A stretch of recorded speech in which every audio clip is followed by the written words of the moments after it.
ॐ तव कथामृतं तप्तजीवनं कविभिरीडितं कल्मषापहं श्रवणमङ्गलं श्रीमदाततं भुवि गृह्णन्ति ये भूरिदा जनाः। ঠাকুর শ্রী রামকৃষ্ণ দক্ষিণেশ্বর মন্দিরে ভক্ত সঙ্গে 1884 চৌঠা জানুয়ারি। সন্ধ্যার পর মণি আবার শ্রীরামকৃষ্ণের পাদমূলে বসিয়া আছেন। সংবাদ আসিয়াছে শ্রীযুক্ত কেশব সেনের অসুখ বাড়িয়াছে। তাহারই কথা প্রসঙ্গে ব্রাহ্ম সমাজের কথা হইতেছে। শ্রীরামকৃষ্ণ মণির প্রতি, হ্যাঁ গা, ওদের ওখানে কি কেবল লেকচার দেওয়া, না ধ্যানও আছে? ওরা বুঝি বলে উপাসনা। কেশব আগে খ্রিস্টান ধর্ম, খ্রিস্টানি মত খুব চিন্তা করেছিলেন। সেই সময়ে ও তার আগে দেবেন্দ্র ঠাকুরের ওখানে ছিলেন। মণি, কেশববাবু প্রথম প্রথম যদি এখানে আসতেন তাহলে সমাজ সংস্কার নিয়ে ব্যস্ত হতেন না। জাতিভেদ উঠানো, বিধবা বিবাহ, অন্য জাতি বিবাহ, স্ত্রী শিক্ষা ইত্যাদি সামাজিক কর্মলয়ে অত ব্যস্ত হতেন না। শ্রীরামকৃষ্ণ, কেশব এখন কালী মানেন, চিন্ময়ী কালী, আদ্যাশক্তি, আর মা মা বলে তাঁর গুণকীর্তন করেন। আচ্ছা, ব্রাহ্ম সমাজ ওই রকম কি একটা পরে দাঁড়াবে? মণি, এদেশের মাটি তেমন নয়, ঠিক যা তা একবার হবেই। শ্রীরামকৃষ্ণ, হ্যাঁ, সনাতন ধর্ম ঋষিরা যা বলেছেন তাই থেকে যাবে। তবে ব্রাহ্ম সমাজও ওই রকম সম্প্রদায়ও একটু একটু থাকবে। সবই ঈশ্বরের ইচ্ছায় হচ্ছে যাচ্ছে। বৈকালে কলিকাতা হইতে কতকগুলি ভক্ত আসিয়াছিলেন। তাহারা অনেক গান ঠাকুরকে শুনাইয়াছিলেন। তন্মধ্যে একটি গানে আছে, মা, তুমি আমাদের লাল চুষি মুখে দিয়ে ভুলিয়ে রেখেছ। আমরা চুষি ফেলে যখন তোমার জন্য চিৎকার করে কাঁদব, তখন তুমি আমাদের কাছে নিশ্চয় দৌড়ে আসবে। শ্রীরামকৃষ্ণ মণির প্রতি, তারা কেমন লাল চুষির গান গাইলে? মণি, আজ্ঞা, আপনি কেশব সেনকে লাল চুষির কথা বলেছিলেন। শ্রীরামকৃষ্ণ, হ্যাঁ, আর চিদাকাশের কথা, আরও সব অনেক কথা হতো, আর আনন্দ হতো, গান নৃত্য হতো। চতুর্থ পরিচ্ছেদ। ঠাকুরের মধ্যাহ্ন সেবা হইয়াছে। বেলা প্রায় 1টা। শনিবার 5ই জানুয়ারি। মণির আজ প্রভু সঙ্গে ত্রয়োবিংশতি দিবস। মণি আহারান্তে নবতে ছিলেন। হঠাৎ শুনিলেন কে তাহার নাম ধরিয়া 3-4 বার ডাকিলেন। বাহিরে আসিয়া দেখিলেন ঠাকুরের ঘরের উত্তরের লম্বা বারান্দা হইতে ঠাকুর শ্রীরামকৃষ্ণ তাহাকে ডাকিতেছেন। মণি আসিয়া তাহাকে প্রণাম করিলেন। দক্ষিণের বারান্দায় ঠাকুর মণির সহিত বসিয়া কথা কহিতেছেন। শ্রীরামকৃষ্ণ, তোমরা কীরকম ধ্যান করো? আমি বেলতলায় স্পষ্ট নানা রূপ দর্শন করতাম। একদিন দেখলাম সামনে টাকা, শাল, একশরা সন্দেশ, 2 জন মেয়ে মানুষ। মনকে জিজ্ঞাসা করলাম, মন, তুই এসব কিছু চাস? সন্দেশ দেখলাম নোংরা জিনিস। মেয়েদের মধ্যে একজনের ফাঁদি নথ, তাদের ভিতর বাহির সব দেখতে পাচ্ছি। নাড়ি ভুঁড়ি, মলমূত্র, হাড় মাংস, রক্ত। মন কিছুই চাইলে না। তাঁর পাদপদ্মেতেই মন রহিল। নিক্তির নিচের কাঁটা আর উপরের কাঁটা। মন সেই নিচের কাঁটা। পাছে উপরের কাঁটা ঈশ্বর থেকে মন বিমুখ হয়, সদাই আতঙ্ক। একজন আবার শুল হাতে সদাই কাছে বসে থাকত। ভয় দেখালে নিচের কাঁটা উপরের কাঁটা থেকে তফাৎ হলেই এর বাড়ি মারব। কিন্তু কামিনী কাঞ্চন ত্যাগ না হলে হবে না। আমি 3 ত্যাগ করেছিলাম, জমিন, জরু, টাকা। রঘুবীরের নামের জমি ওদেশে রেজিস্ট্রি করতে গিয়েছিলাম।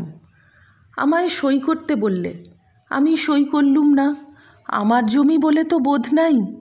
কেশব সেনের গুরু বলে খুব আদর করেছিল, আম এনে দিলে। তা বাড়ি নিয়ে যাবার জো নাই, সন্ন্যাসীর সঞ্চয় করতে নাই। ত্যাগ না হলে কেমন করে তাকে লাভ করা যাবে? যদি একটা জিনিসের পর আর একটা জিনিস থাকে, তাহলে প্রথম জিনিসটাকে না সরালে কেমন করে একটা জিনিস পাবে?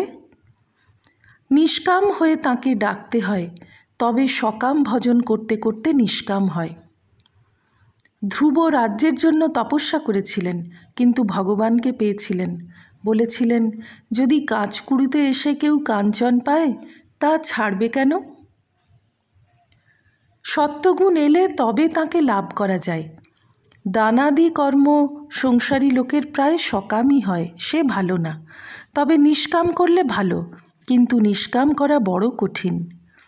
সাক্ষাৎকার হলে ঈশ্বরের কাছে কি প্রার্থনা করবে যে আমি কতকগুলো পুকুর, রাস্তাঘাট, ডিসপেন্সারি, হাসপাতাল এইসব করব, ঠাকুর আমায় বর দাও?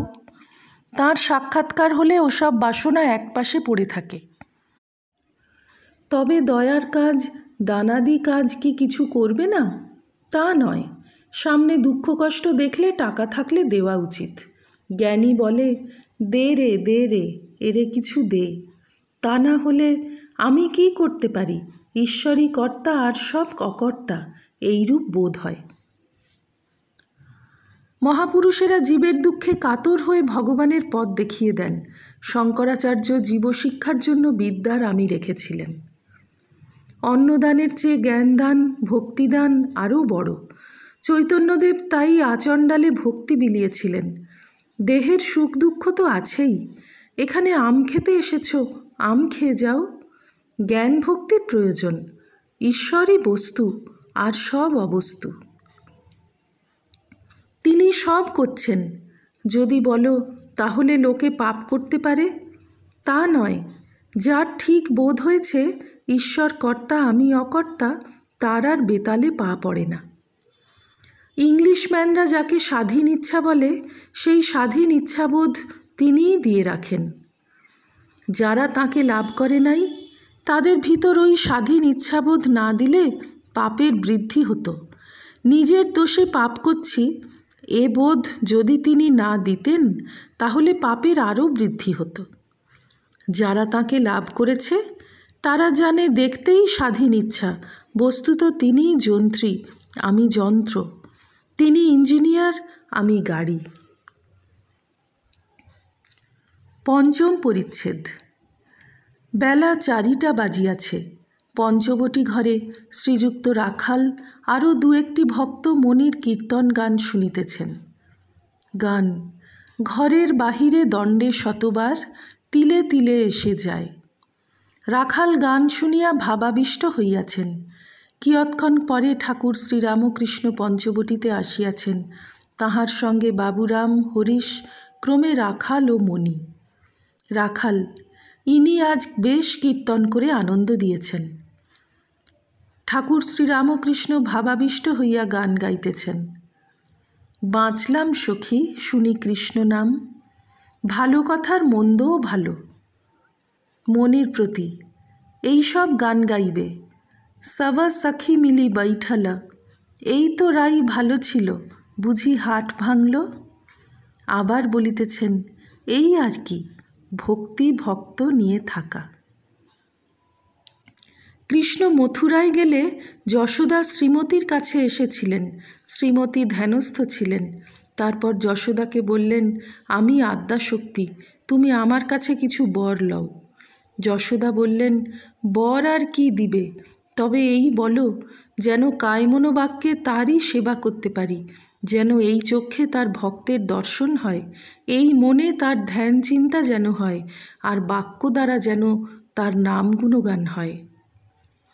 তবে যাদের খুব পাকা হয়ে গেছে, তাদের ভক্ত না হলেও চলে, কখনো কখনো ভক্ত ভালো লাগে না। পঙ্খের কাজের উপর চুনকাম ফেটে যায়, অর্থাৎ যার তিনি অন্তরে বাহিরে, তাদের এইরূপ অবস্থা। ঠাকুর ঝাউতলা হইতে ফিরিয়া আসিয়া পঞ্চবটী মূলে মণিকে আবার বলিতেছেন, তোমার মেয়ে সুর, এই রকম গান অভ্যাস করতে পারো? সখী সে বন কত দূর, যে বনে আমার শ্যাম সুন্দর। ॐ निरञ्जनं नित्यमनन्तरूपं भक्तानुकम्पाधृतविग्रहं वै ईशावतारं परमेशमिड्यं तं रामकृष्णं शिरसा नमामः। श्रीरामकृष्णार्पणमस्तु।